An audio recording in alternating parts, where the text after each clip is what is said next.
sender, the receiver, the message he is making, and the feedback. This is the cycle. It's a constant cycle going around and around. And these names change, like the sender here. Eventually, once he gets the message across to the receiver, then the receiver now becomes the sender back to the original sender, who then in turn becomes the receiver.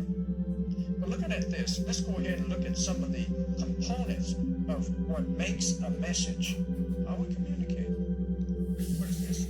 This is the verbal, paraverbal, and nonverbal. Now, obviously, these are the verbals, the sounds that come out of our mouth, the tone that we make, how we say it, how soft, how loud, the expression, the things that we don't see in terms of the way we behave. We're going to discuss these later, but look at the percentage.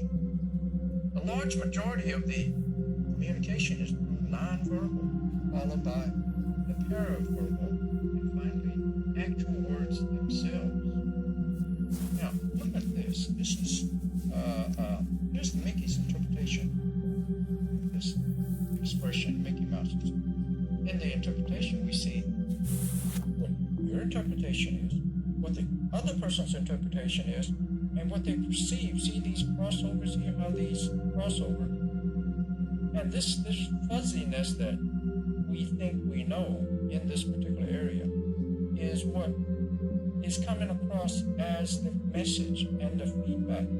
And this all serves to create the complete knowledge that we receive of the situation.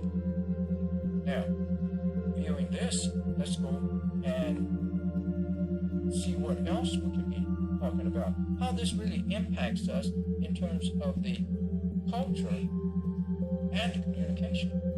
You see how this is going around and around and constantly serving emotional intelligence, cultural adjustments, the perception of what we say, the bumps, the problems we have in the culture, and the values and the behaviors that constantly goes with this particular system of communication. So, that being said, if you can really understand the need for communication and the cycle that it goes into, then perhaps we can then in turn understand better what's happening in the communication cycle. Share the ideas, but is it for real?